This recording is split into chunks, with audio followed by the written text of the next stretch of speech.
CEAP, Centro Espírita Altivo Panfiro. Uma casa de amor. Bom dia a todos. Bom dia aos que nos acompanham de casa.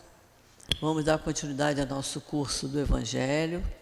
Nós estamos estudando o capítulo 7, Bem-aventurados os pobres de espírito. E hoje nós vamos continuar a partir do item 10. Mas nós vamos usar como página de abertura, no item 11, o orgulho e a humildade, o terceiro parágrafo. Item 11, terceiro parágrafo, que começa assim: a humildade é uma virtude bastante esquecida entre vós, sendo muito pouco seguidos os grandes exemplos de humildade que tendes recebido. No entanto, podeis ser caridosos com o vosso próximo sem humildade? Não, visto que esse sentimento nivela os homens, mostra que eles são irmãos, que devem se ajudar mutuamente e os conduz para o bem. Sem humildade, vos enfeitais de virtudes que não tendes, como se colocasseis uma roupa para esconder as deformidades do vosso corpo. Lembrai-vos daquele que nos salvou. Lembrai a sua humildade, que o fez tão grande e o colocou acima de todos os profetas. Então vamos fazer a nossa prece para nós começarmos o nosso estudo. Sandra, quer fazer a prece? Vamos elevar nossos pensamentos a Jesus, nosso irmão maior, nosso mestre. Agradecer a Ele por essa oportunidade de estudo. Agradecer por Ele estar tirando essas vendas dos nossos olhos e nos dar essa oportunidade de começarmos a entender as suas palavras e o seu ensinamento.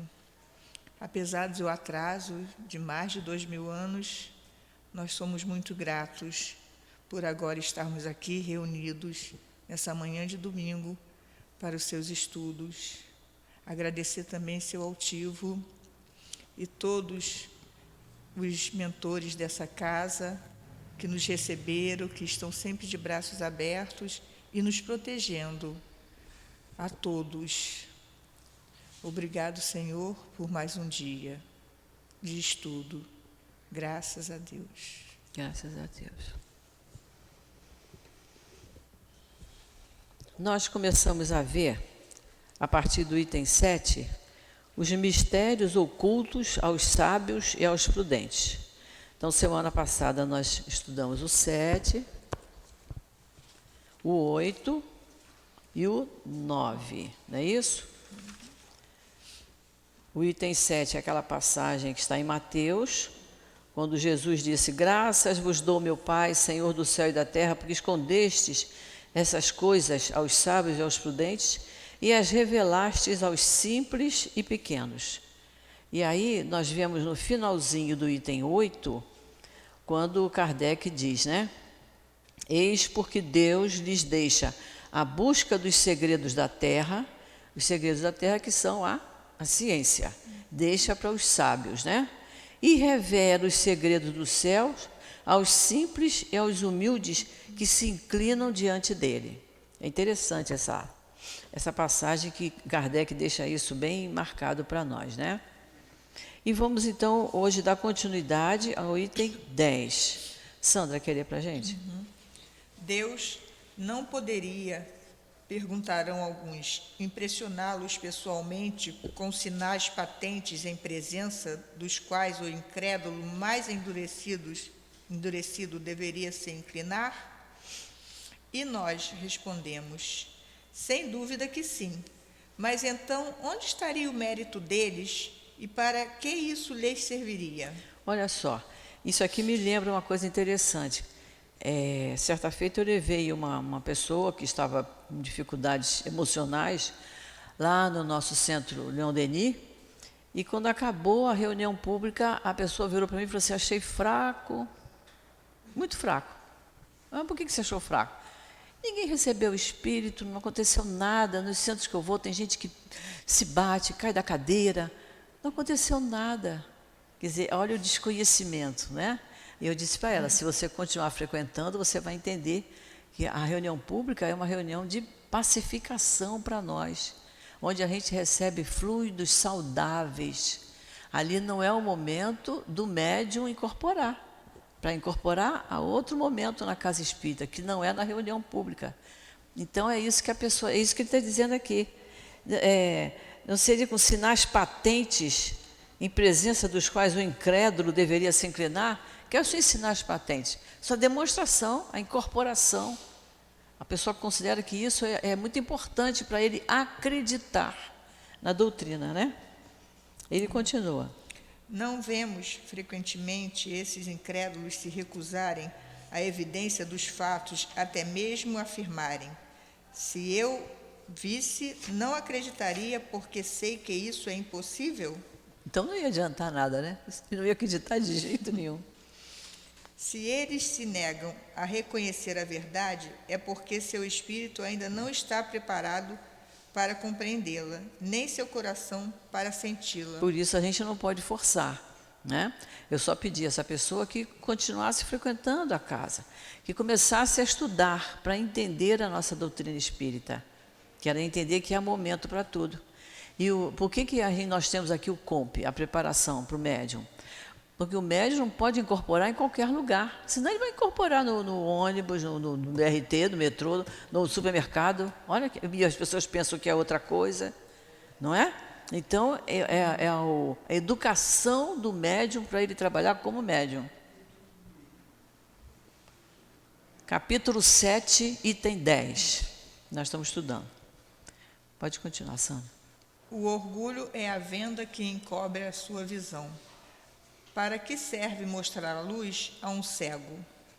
Portanto, é preciso inicialmente curar a causa do mal.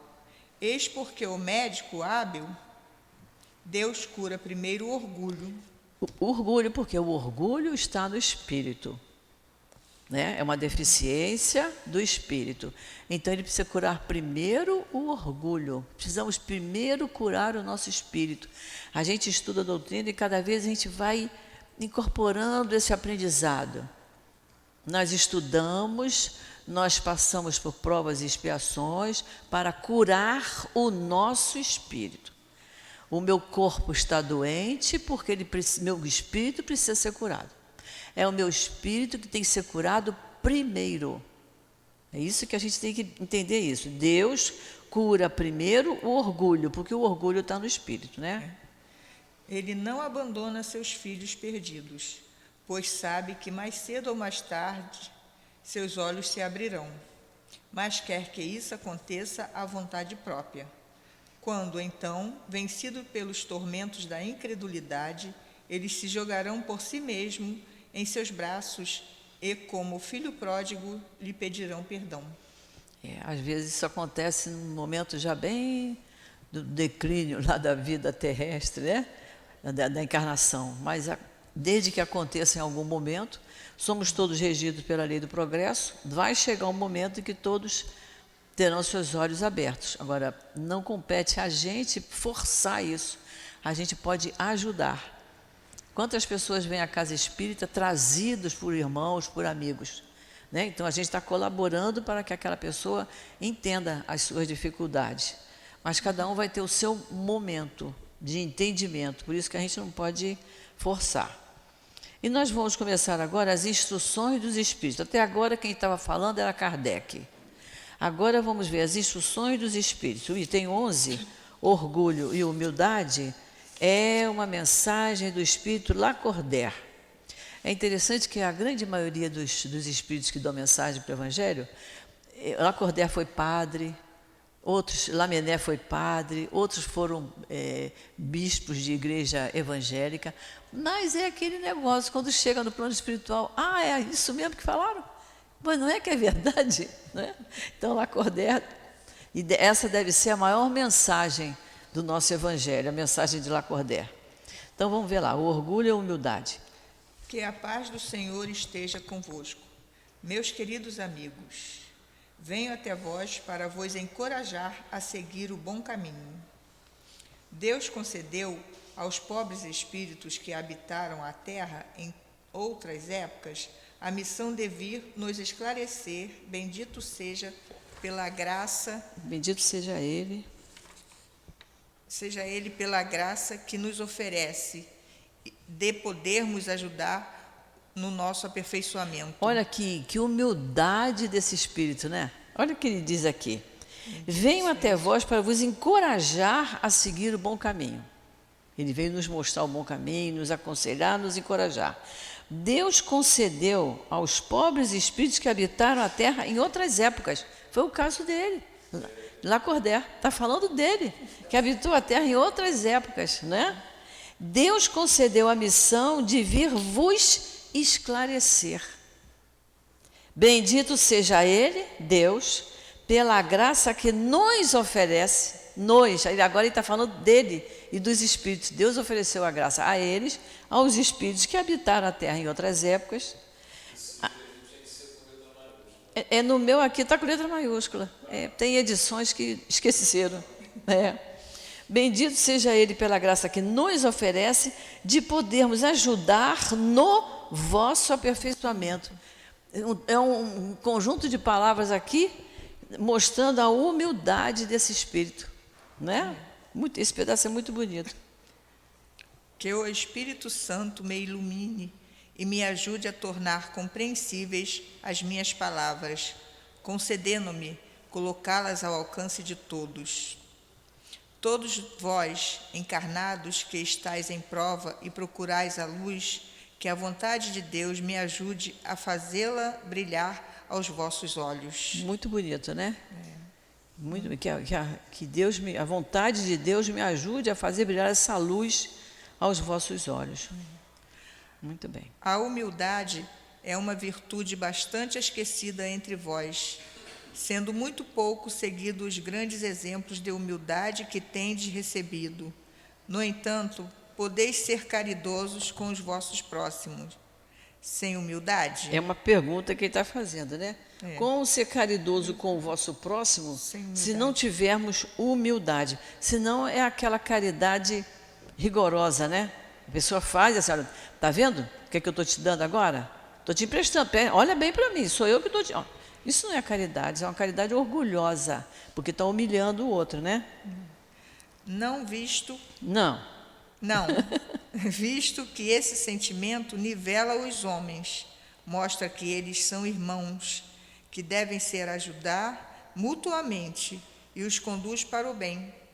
Sem humildade, vos enfeitais de virtudes que não tendeis, como se colocasseis uma roupa para esconder as deformidades do vosso corpo. É bem interessante essa comparação, né? A pessoa tem um jeito de falar humilde, mas ela não tem atitudes de humildade. Né? Se a gente disser para aquela pessoa uma coisa que a desagrade, ela mostra quem é. Não é isso? Mas ela tem uma maneira muito delicadinha de falar, mas não sai do coração. Não é verdadeiro. E ele compara... então, ela demonstra ter uma virtude que ela não tem, que é a humildade, né? Como se colocasse uma roupa para esconder as deformidades do corpo. É cada um com as suas dificuldades, né? Quem é gordinho gosta de roupa preta, né? Para esconder as gorduras, se botar branco está roubado. Então, é uma comparação que ele faz com a pessoa, mostra por fora que ela tem aquela virtude, mas por dentro não tem. Então, a pessoa bota uma roupinha preta para mostrar que ela está mais magra, mas não está. Lembrai-vos daqueles que vos salvou. Lembrai da sua humildade que o fez tão grande e que o colocou acima de todos os profetas. De quem que ele está falando? Jesus. Falando de Jesus. Muito bem. Aí, lembrai-vos daquele que nos salvou. Costuma-se dizer que Jesus foi crucificado para nos salvar. É no sentido de nos dar o exemplo. Vocês já pensaram se na hora da crucificação ele começasse a gritar ali? Eu sou inocente, eu não mereço. Ele ia ser igual a todos os outros. Ele tinha que dar um exemplo de humildade. Então ele se calou ali.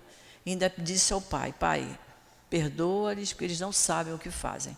Então, ele foi crucificado, não é para o sangue dele deu a vida para nós. Até essa frase, aquele que vos salvou, ele nos salvou no sentido de dar uma lição de humildade ali, de obediência à vontade de Deus. O terrível adversário da humildade é o orgulho. Se o Cristo prometeu o reino dos céus ao mais pobre, é porque as criaturas importantes da terra pensam que os títulos e as riquezas são as recompensas recebidas pelo seu mérito, e que a sua essência é mais pura que a do pobre. Creem que tudo aquilo que possuem é um direito deles, pois quando Deus lhes retira esses bens, eles o acusam de ser injusto. Olha que absurdo isso, né? A pessoa que tem títulos de nobreza, de riqueza, elas acham que aquilo tudo é mérito dela, né? Eu conquistei isso, então por isso que eu tenho tais e tais títulos. Eu conquistei. Quando ela perde, ela acusa Deus de ser injusto. Quer dizer, ela não percebeu que aquele título ela tem porque Deus permitiu. Deus permitiu. Você fez mau uso, você vai perder. Além de que a gente sabe que ao desencarnar eu não levo título nenhum de coisa nenhuma, né? Ao desencarnar eu sou eu mesma, não é isso? Sem título nenhum. Então ele está mostrando aqui isso, que na hora que a situação fica feia, ele acusa a Deus. Na hora que está tudo bonitinho, é mérito dele, foi conquista dele. Quanta zombaria e cegueira! Deus faz alguma distinção entre vós pelos corpos? O envoltório carnal do pobre não é o mesmo que do rico? O Criador fez duas espécies de homens? Tudo o que Deus faz é grande e sábio. Não deveis jamais atribuir a Deus as ideias engendradas pelos vossos cérebros orgulhosos. Ó rico, enquanto dormes sobre tetos dourados, protegido do frio, não sabes que milhares de irmãos teus, iguais a ti, estão na miséria? O infeliz que passa fome não é teu semelhante? Bem sei que ao ouvires essas palavras ao seu orgulho, o teu orgulho se revolta. Concordará em lhe dar uma esmola, mas em lhe apertar a mão fraternal jamais. Fraternalmente jamais. O quê? Exclamarás eu, possuindo sangue nobre, poderoso na terra, ser igual a esse miserável coberto de farrapos?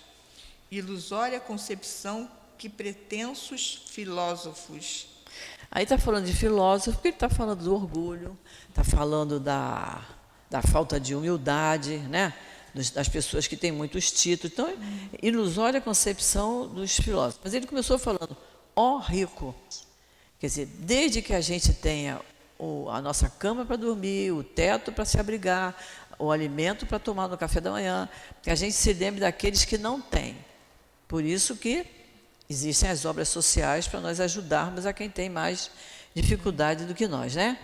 E quando ele diz, exclamarás, eu possuindo sangue nobre, ser igual a esse miserável coberto de farrapos? A Sandra estava me falando que ela conhece uma pessoa que quando bebe, ele diz assim, eu tenho sangue azul, meu sangue não é igual ao de vocês, meu sangue é azul. E eu lembro que tinha uma companheirinha na nossa obra social, lá do Leon Denis, que ela tinha que fazer uma cirurgia. E ela então disse, olha, já avisei para o médico, eu só quero transfusão de sangue de gente da minha cor. Porque de outra cor não é sangue bom, não é sangue forte. Eu preciso de sangue forte. Quer dizer, mas isso, a ignorância, o desconhecimento, a gente entende. Agora, a gente não entende um filósofo, uma pessoa estudiosa, que não se debruça sobre uma leitura dessa para analisar. Né, Guilherme? Para analisar, para dizer, peraí, o que isso tem de... O que tem aqui que eu ainda não sei? Já que eu sei tudo, já que eu sou tão estudioso, que eu ainda não sei. E ver as verdades que tem aqui, né? Se fôssemos iguais, por que Deus teria colocado numa situação tão baixa e a mim numa tão elevada? Já é um motivo para se pensar. né? Porque eu tenho conforto e aquele não tem. E a doutrina explica. É verdade que as vossas roupas em nada se parecem, mas se ficasseis despidos, que diferença haveria entre vós? A nobreza do sangue responderás. No entanto, a química não encontrou nenhuma diferença entre o sangue do nobre e o do plebeu, entre o do senhor e do escravo. E a gente vê isso no nosso dia a dia, né? Tive que fazer uma intervenção no outro dia, mas antes eu tive que fazer um exame de sangue para ver se no banco de sangue do hospital tinha sangue compatível com o meu. Não estou querendo saber se veio de quem é, de homem, de mulher, de gordo, de magro, de preto, de branco. Não está interessando. É um sangue compatível com o meu. É isso que a ciência mostra. Está dizendo aqui, a química não encontrou nenhuma diferença entre o sangue do nobre nem o do plebeu. Aqui está comparando o nobre com o plebeu, mas é comparando entre situação social, entre sexo, cor. Não tem nada a ver uma coisa com a outra, né? Quem pode afirmar que tu também já não fostes um miserável, um infeliz como ele, que também não pediste esmola, que não a pedirás um dia a esse mesmo que hoje desprezas? As riquezas são eternas?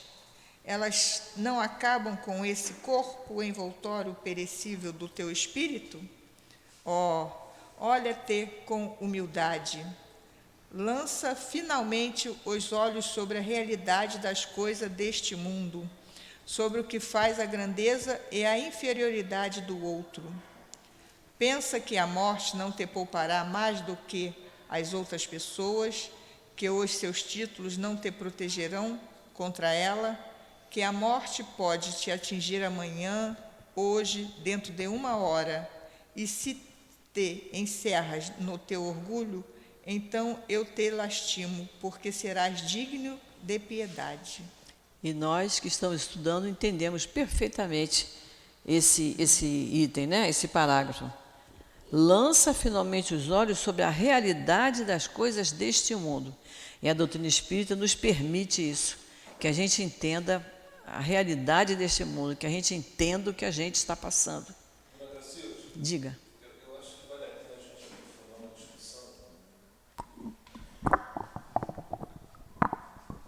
Eu acho que vale a pena a gente aprofundar uma discussão. Eu acho que vale a pena a gente aprofundar uma discussão em relação ao conceito de infeliz. Porque o orgulhoso, ele vive na impropriedade, ou seja, ele não reconhece Deus, ele não vive sobrepujado, submisso às leis de Deus, ele não as compreende, portanto, ele faz de si o próprio eixo, né, para que tudo gire em torno de si mesmo. Nós que vivemos e acatamos as leis, vivemos na propriedade, ou seja, nós somos felizes a partir desse reconhecimento. Eu considero o infeliz todo aquele que não reconhece Deus, que não vive e acata as suas leis. Então, quando Lacordaire diz aqui que um miserável infeliz, ele potencializa muito o materialismo.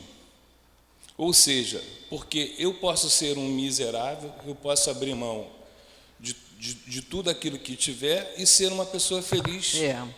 Porque já entendi que a matéria, ela não é vital para a minha felicidade. Né? Eu acho que a gente precisa começar a conceituar isso para que a gente possa, de fato, se desapegar.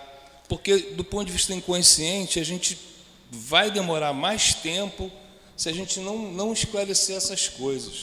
E ele, justamente, esse texto aqui, desde que começa aqui, ó rico, o Lacordaire está dando um puxão de orelha para quem tem apego. É isso mesmo que você falou, do desapego. Eu acho que ele quis... como Jesus muitas vezes usava uma linguagem mais firme para impressionar um pouco mais. Porque o orgulhoso, ele acha que realmente aquela criatura é miserável. E sendo miserável, ela é infeliz. Entende aqui? Quem sabe se você também não foi assim? né? Eu acho que é uma linguagem mais para impressionar, para a pessoa analisar, porque esse é o vocabulário do orgulhoso. E a gente sabe que as pessoas, às vezes, não têm posses e não se sentem infelizes. E, às vezes, as pessoas têm muita posse e você pergunta, você é feliz? Não. Porque faltam outras coisas, né? Então, eu acho que, não sei se você concorda, Guilherme, que ele usou essa linguagem mais para dizer, olha, você, quem sabe se você também não foi não é? Eu só acho que a gente precisa começar a separar essas coisas para que a gente possa ter uma visão mais clara de que nós somos espíritos imortais. Imortais. Né? Porque determinadas colocações, elas não nos fazem ficar, né, aqui, a gravidade vai nos prender aqui no materialismo, entendeu? Entendi. Eu entendi o que você está colocando, mas eu acho que foi isso mesmo. Ele usou uma linguagem mais severa para a gente, mais voltado para quem pensa dessa maneira, né? Na verdade, só aproveitou a oportunidade para a gente poder começar a pensar sobre esse aspecto. O bom da gente estudar a doutrina, da gente fazer curso é isso, né? É a gente ter essa oportunidade de analisar como nós estamos fazendo aqui, palavra por palavra, né? Para a gente entender o sentido da mensagem dada pelo Espírito, né? Orgulhosos, antes de serdes nobre e poderosos, o que fostes? Talvez mais humildes que o último dos vossos servos. Portanto, curvai as vossas frontes altivas, que Deus pode abaixar no momento exato em que as elevais mais alto. Todos os homens são iguais na balança divina. Somente as virtudes podem distingui-lo aos olhos de Deus. É isso que a gente tem que grifar no nosso evangelho, né? Todos os homens são iguais na balança divina. Ele que criou todos, é como nós com os nossos filhos. Nossos filhos são todos iguais para nós. Agora, uns mais obedientes, outros mais rebeldes. Mas na balança de pai e mãe, filho, é tudo igual, né? Sim, é a balança divina. Somente as virtudes podem distingui-los aos olhos de Deus. Deus distingue seus filhos pelas virtudes deles. Ou seja, quem é virtuoso vai ter uma encarnação futura cada vez melhor, certo? Porque escolheu o caminho certo a seguir. Quem for orgulhoso, não tiver humildade, for rebelde, esse vai ter uma encarnação difícil para que ele se eduque. Como a gente, quando bota o filho da gente lá um pouquinho de castigo, é para ele aprender a não fazer mais aquilo que ele fez. É para ele pensar no erro que ele cometeu. Não é por isso que a gente bota, né? Então, é nisso que ele está dizendo aqui. Mas os espíritos só vão subir, trazer força na balança divina de acordo com as virtudes que eles possam ter adquirido. Todos os espíritos são da mesma essência, e todos os corpos são formados da mesma massa. Vossos títulos e vossos nomes em nada os modificam. Eles ficarão no túmulo.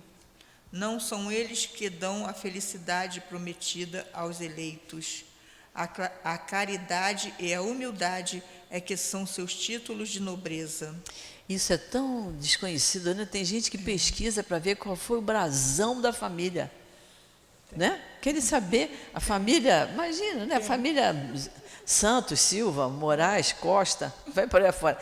Uma bobagem isso, enorme, né? Mas tem gente que gosta disso, né? De saber de onde a árvore, de onde ele veio, né? Então, os espíritos são todos feitos da mesma essência. Somos todos criados por Deus. E todos criados, como está lá, nós aprendemos, simples e ignorantes. Ou seja, simples, sem complexidade nenhuma. Simples. Ignorantes, sem saber. Né? É como a gente pega o nosso filhinho, a gente vai ensinar ele a falar, né? Vai ensinar as coisas para ele, porque ele ignora como fazer, está com fome. Ele não sabe falar, ele chora. Daqui a pouco ele já vai dizer, estou com fome, quero comer, né? Ele já vai dizer. Então, assim somos nós. Fomos criados simples e ignorantes. Pobre criatura, és mãe, teus filhos sofrem, têm fome, têm frio, e curvada sobre o peso da tua cruz, vai te humilhar para conseguir um pedaço de pão para eles. Ó, eu me inclino diante de ti, como és nobremente santa e grande aos meus olhos. Espera e ora, a felicidade não é ainda deste mundo. Aos pobres oprimidos que confiam em Deus, eles lhe dá o reino dos céus. Só gente espírita estudando vai entender isso, né? Porque a pessoa que está com fome, está vendo o filho chorando de fome, ela vai dizer assim, mas o que eu quero no momento do reino dos céus? Ela quer o alimento do filho, ela quer o agasalho. Ela não vai entender isso.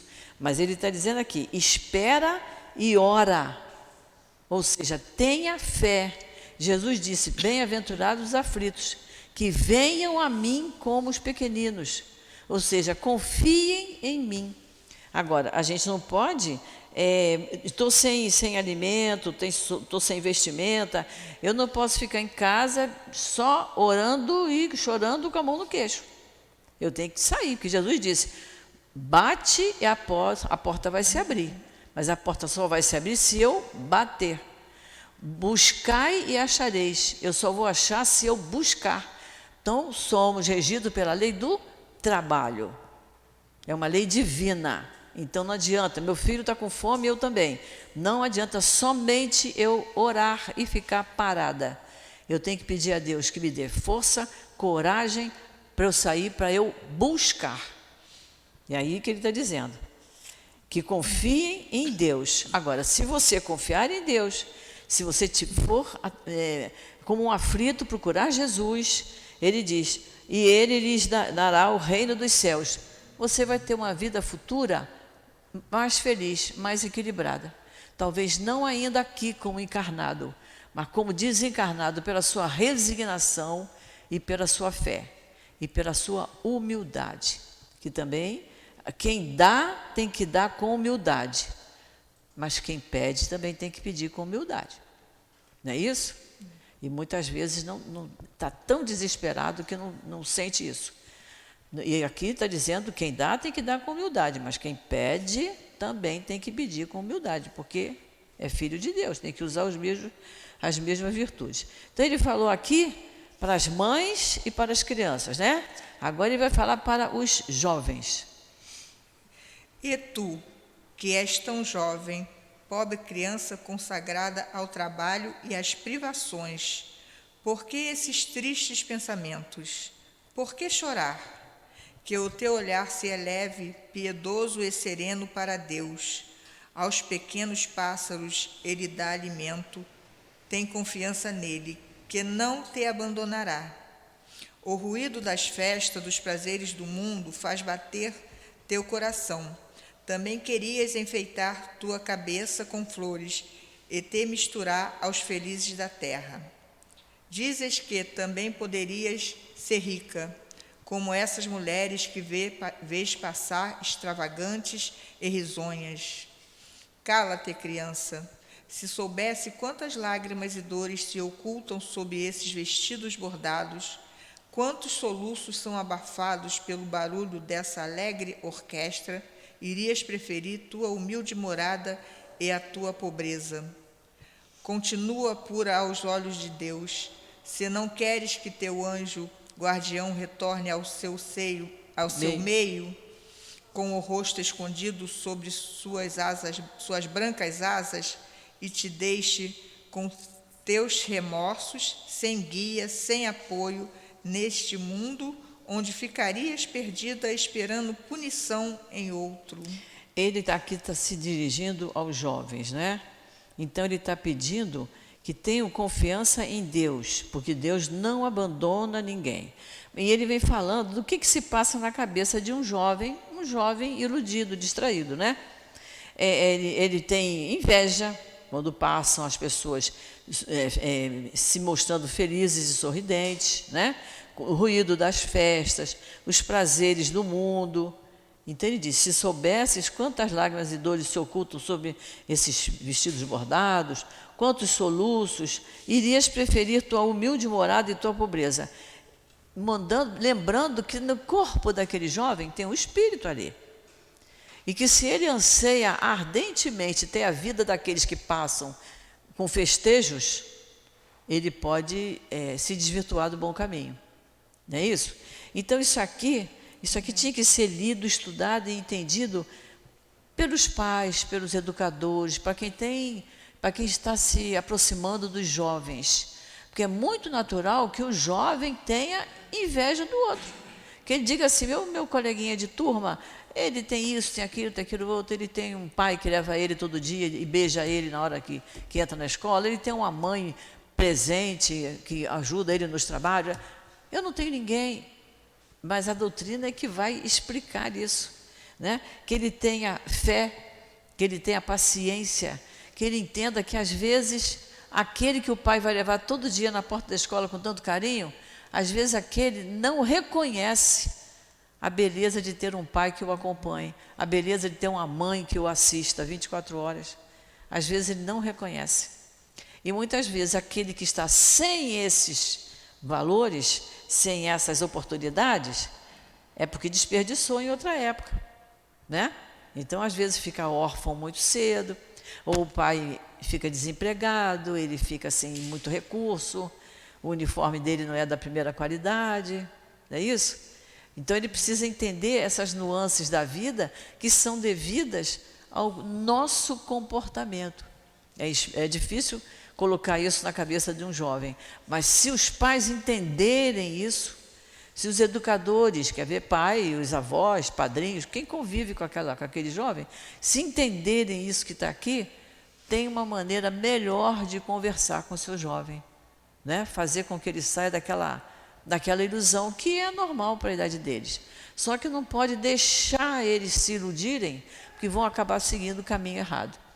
E aí a gente vê o que acontece até na aula que o Newton dá aqui sobre suicídio, a gente vê, de vez em quando aparece alguém aqui na casa, jovem, com ideias de suicídio. Muitas vezes porque vê os outros num apogeu e ele no sofrimento. Muito especialmente no sofrimento de ordem material, que eles não entendem, não aceitam, né?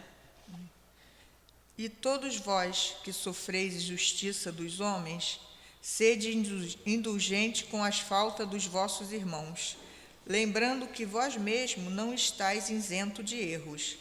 Isso é caridade, mas também é humildade. Se sois caluniados, curvai a cabeça ante esta prova. Que vos importam as calúnias do mundo? Se o vosso modo de agir é correto, Deus não pode vos recompensar?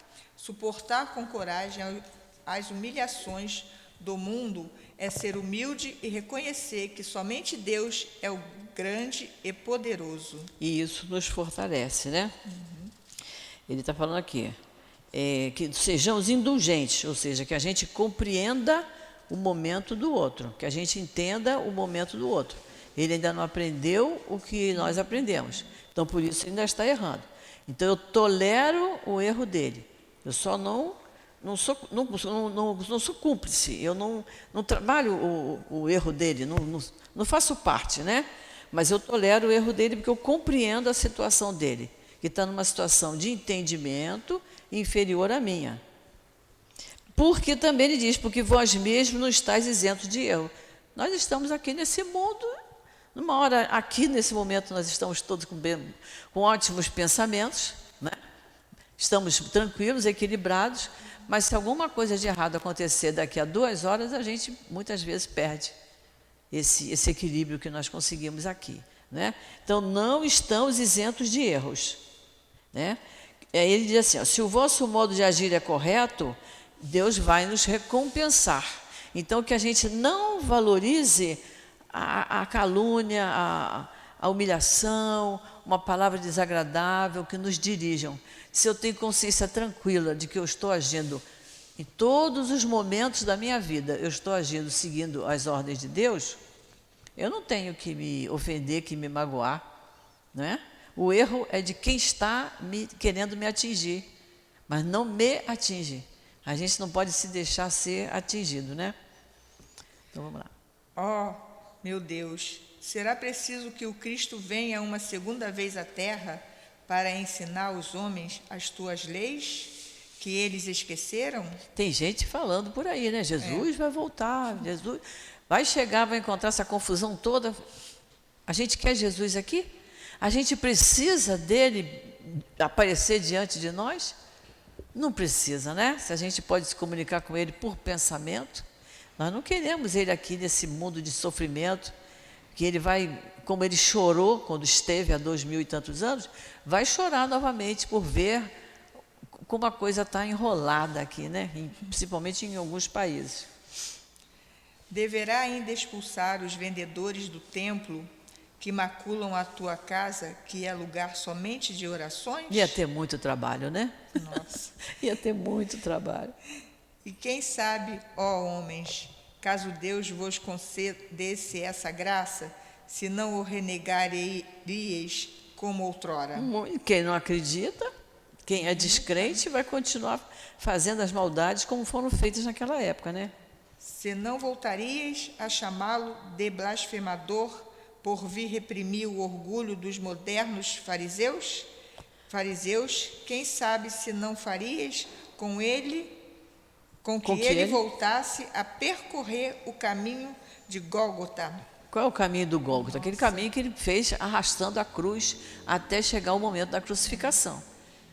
Com certeza. Não é isso? Então, nós não queremos isso. Nós não queremos isso. O que a gente quer é que a gente tenha força, coragem, que nós temos que pedir nas nossas orações, para a gente se melhorar cada vez mais, para nos aproximarmos dele e não ele chegar até nós.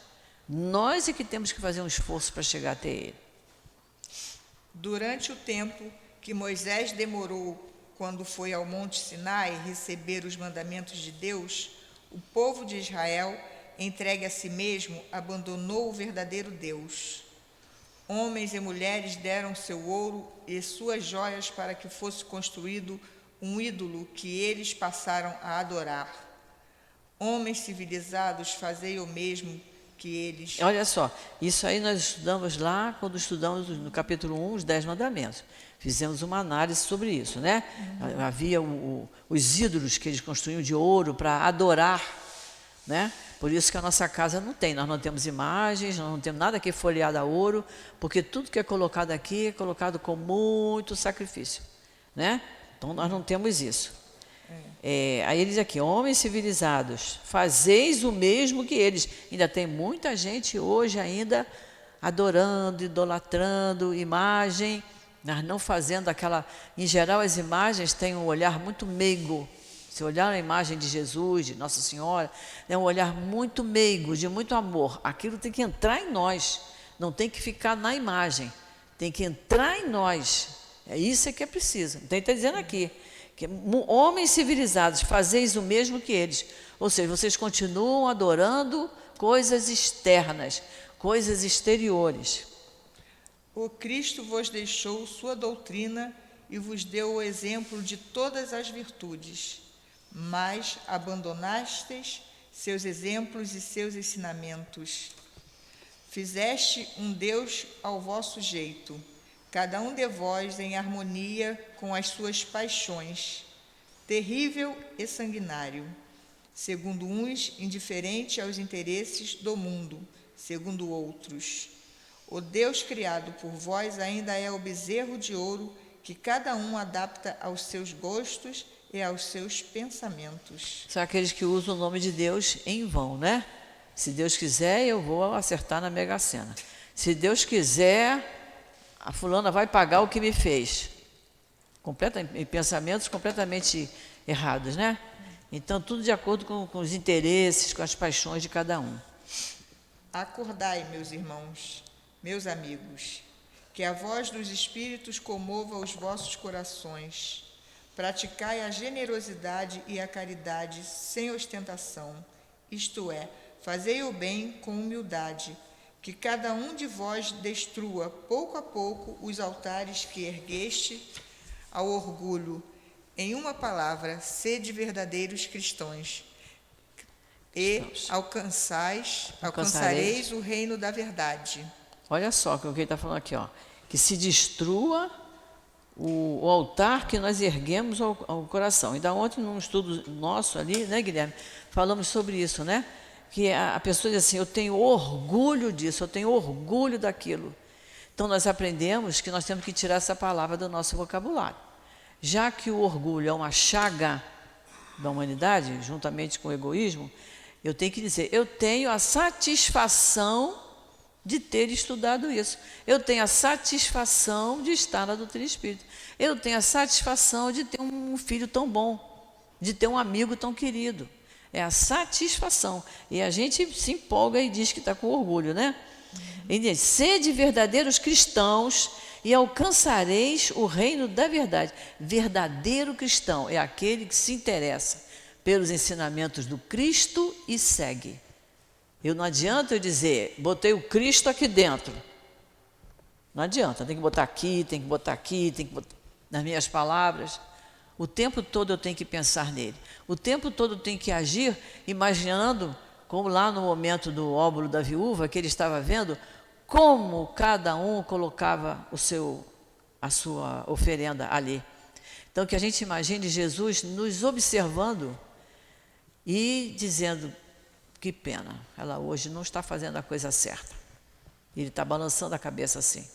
Que a gente possa fazer sempre coisas corretas, que ele possa sempre fazer afirmativamente.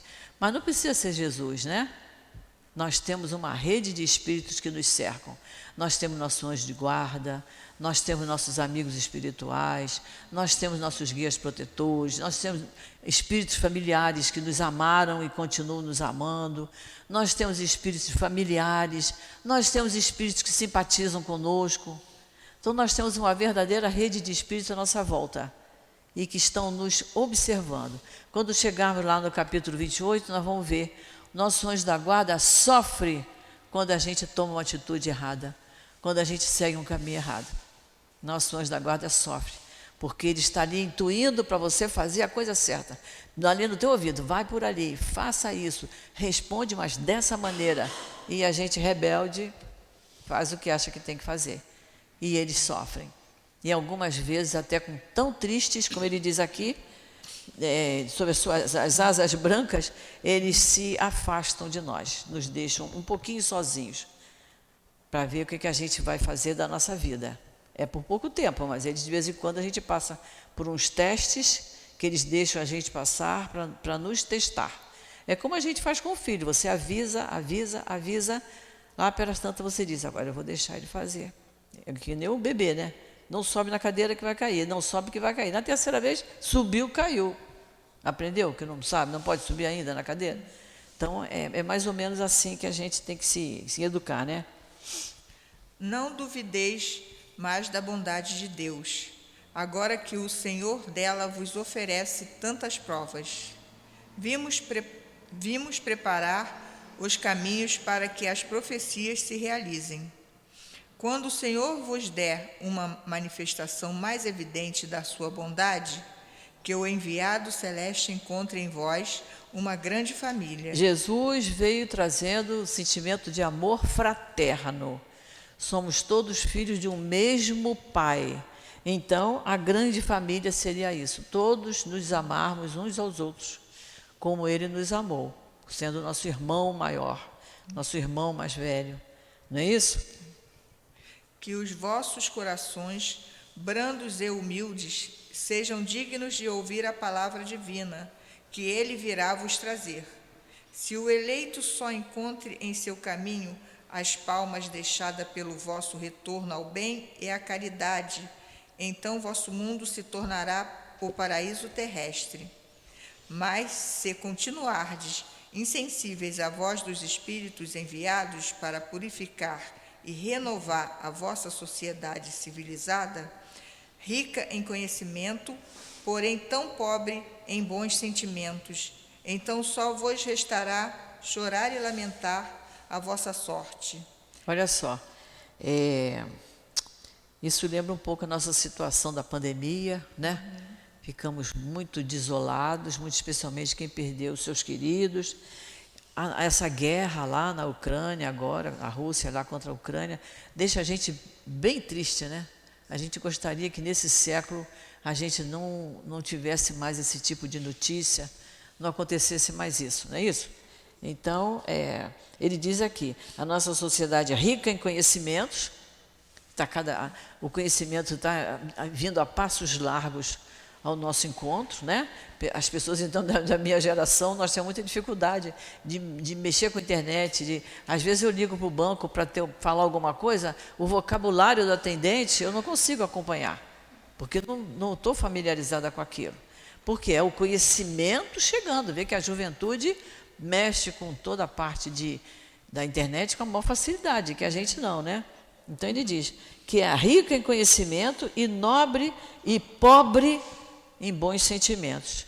Então só nos restará chorar e lamentar a sorte.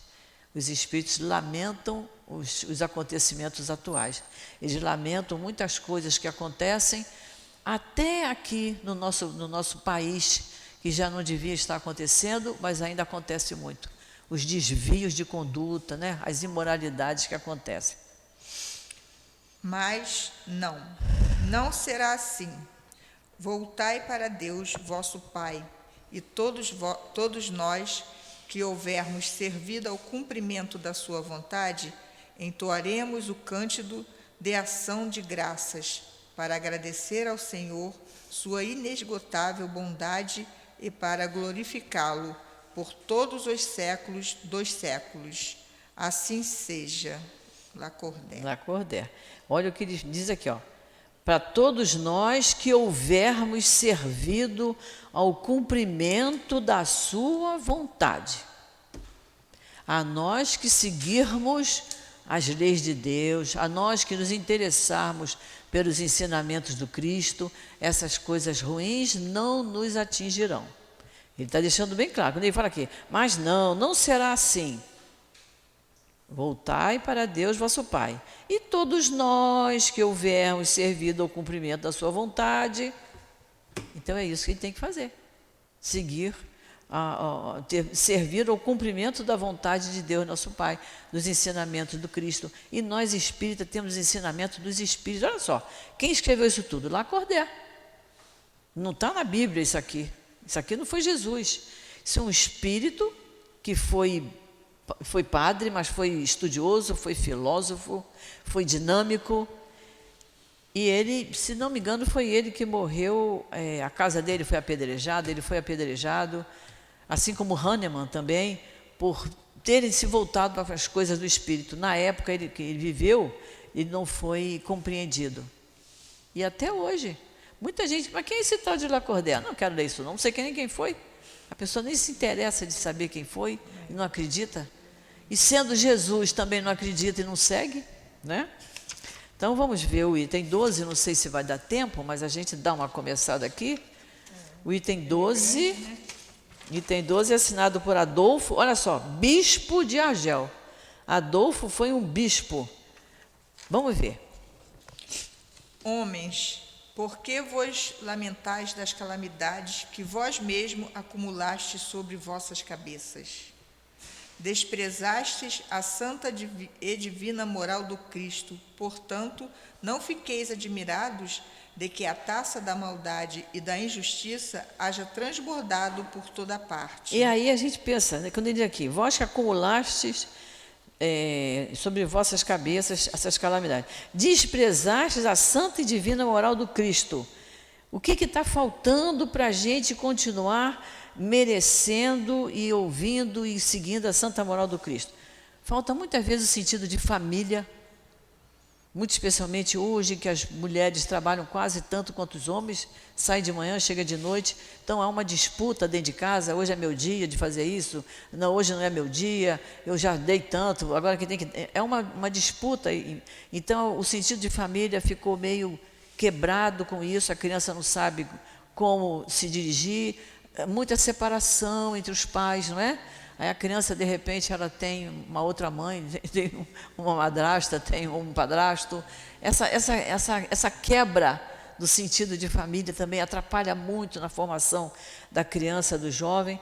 Falta Deus, Falta Deus, falta ideia de Deus, colocar a criança na evangelização. Qualquer religião cristã tem aula de evangelização. Por que não colocar seus filhos na evangelização?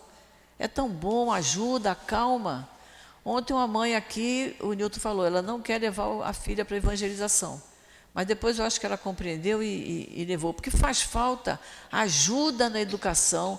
Bom seria que a nossa casa pudesse receber todos os dias as crianças para a evangelização. É porque nós não temos ainda estrutura para isso. Não temos ainda mão de obra, evangelizadores disponíveis para virem para cá todo dia. Mas seria bom isso, para ele ouvir falar de Deus e de Jesus mais vezes, porque isso ajuda na educação que os pais dão. Né? Os pais em casa passam valores, passam educação, aqui passa o amor de Deus, o amor a Jesus. Não é bom a criança crescer ouvindo isso, né? Então é isso que falta.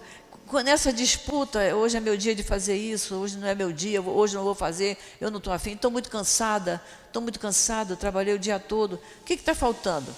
Está faltando abnegação. O que é abnegação? É você abrir mão do seu conforto para ajudar o outro. Quando um filho está doente, que você passa a noite acordado, dando remedinho, cuidando dele, isso é um ato de abnegação. Agora, se você disser, hoje eu não vou fazer isso, porque eu trabalhei o dia todo, e estou muito cansada, você está deixando de dar essa assistência ao seu filho. Então, está faltando ele aqui. Desprezastes a santa e divina moral do Cristo. Isso nos lembra isso. A família desestruturada, a falta de Deus, a falta de uma dedicação absoluta que mãe tem que ter, pai tem que ter, ou aquele que cria e que educa. Às vezes a criança não tem mãe nem pai, mas é uma avó, é uma madrinha, e tem que ter, porque Deus deixou aquele espírito nas mãos daquela pessoa, para que ela cuidasse, para que ela encaminhasse, para que ela educasse. E a gente, quando desencarna, tem que dar conta. Ele vai dizer, o que fizeste dos espíritos que te confiei, seja na condição de filho, seja na condição de aluno, seja na condição até de paciente, ele como médico. Se aquele paciente foi procurar um médico, aquele médico tem que ter uma dedicação abençoada, tem que ter uma dedicação, porque ele seguiu a carreira de médico, ele estudou para isso, né? É isso que ele está dizendo aqui. Vamos lá. O mal-estar se generaliza. A quem isso se deve, senão a vós mesmo, que procurais incessantemente destruir-vos uns aos outros? Não podeis ser felizes sem benevolência mútua, mas como a benevolência pode existir juntamente com o orgulho? O orgulho eis a fonte de todos os males. Dedicai-vos, pois, a destruí-lo, se não quereis que as suas funescas consequências se perpetuem. Só existe um meio que vos oferece essa oportunidade, mas ele é infalível. Tomai a lei do Cristo, lei que haveis repelido ou falseado na sua interpretação como regra invariável da vossa conduta. A única lei, a lei do Cristo, falseada na interpretação. Muita gente lê e diz, olha, eu estou entendendo isso, isso. Mas tem que ver se o que você está entendendo se é o correto. Se você não está dando o seu ponto de vista. Por isso que aqui tem uma lição que chama-se ponto de vista. Que a gente tem que aprender também a mudar o nosso ponto de vista, desde que ele esteja enganado, seja errado, né? Porque tendes em tão grande estima que brilha e encanta os olhos em lugar do que vos toca o coração?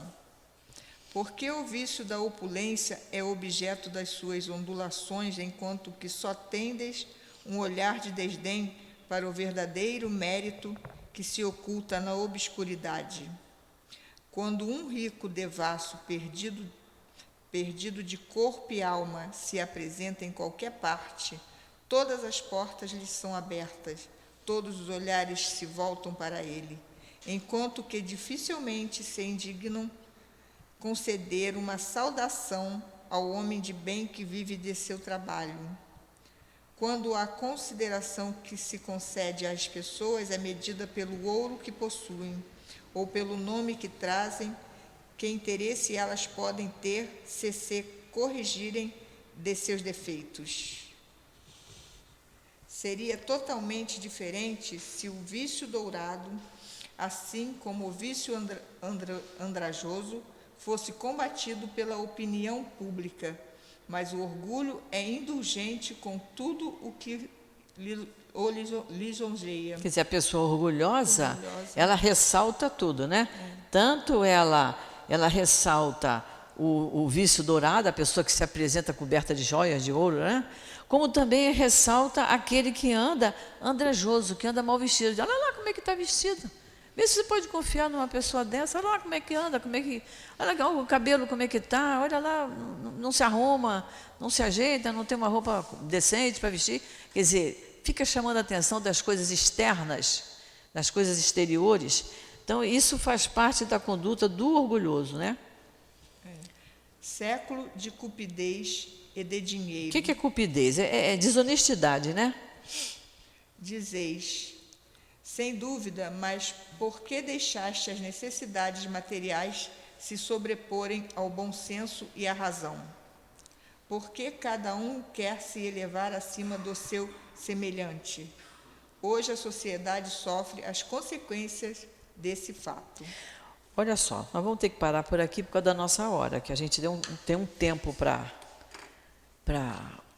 A gente, na semana que vem, a gente termina esse item 12 e faz o 13, faz uma análise rápida do capítulo 7, para a gente encerrar, e iniciaremos o capítulo 8. Então, semana que vem, a gente vai começar nesse parágrafo. Não esqueçais que um tal estado de coisas é sempre um sinal de decadência moral. Como sempre tem coisas para a gente comentar, embora nós que estamos estudando, a gente já está entendendo muito bem isso, né? Qualquer um de nós já está pronto para passar esse capítulo para quem quiser. Chegar perto de alguém, quer saber o que eu sei do capítulo 7? Pá, e fala. Do capítulo 6, 5, 4, 3, 2, 1 e vai. A gente está analisando para a gente se preparar, né? Primeiro para nós entendermos. Segundo, como eu falei outro dia, para a gente ter argumentos corretos. O que ele fala aqui? São as interpretações que às vezes as pessoas fazem de uma palavra do Cristo que deturpa tudo, né? E a pessoa cria uma ideia errônea com relação ao assunto. Que cada um vai dar a sua opinião. E aqui nós não estamos dando a nossa opinião. Nós estamos dando a opinião daqui. Hoje foi o Lacordaire. Agora foi o Bispo de Argel. Antes foi Kardec. E antes, Jesus. É isso que a gente tem que fazer, né? Não é o que eu penso, nem o que eu acho. É o que está aqui. É isso que é importante. Então, semana que vem a gente continua. Mas dá uma olhadinha em casa no restante do capítulo, né? Que é para a gente poder fazer isso mais rapidinho semana que vem, para iniciarmos o capítulo 8, que é os que têm puro coração. E vamos trabalhar para purificar o coração. Vamos fazer a nossa prece para nós encerrarmos a aula de hoje. Querido Jesus, nosso mestre Allan Kardec, Emmanuel, patrono do nosso curso, espíritos queridos que trabalham incansavelmente nesta casa de amor, onde nos sentimos acolhidos, abraçados por todos eles quando aqui adentramos. Nós estamos encerrando hoje a nossa aulinha do Evangelho, que é um momento de muita satisfação para nós, porque estamos estudando, Senhor, para aprendermos a nos aproximarmos de Ti. Somente assim nos sentiremos felizes, porque nos sentiremos encorajados, porque estaremos nos preparando para enfrentarmos qualquer dificuldade que se nos apresente.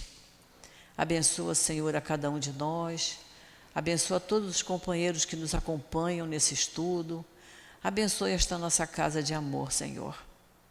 E possamos, Senhor, levar esses conhecimentos bem fundo do nosso coração, para que possamos, em qualquer momento, em qualquer situação, poder utilizar esses ensinamentos que nos darão força e coragem para enfrentarmos qualquer dificuldade.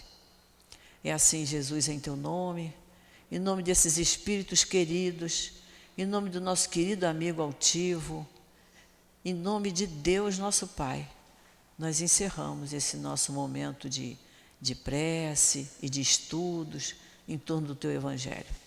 Que assim seja, meu Deus. Graças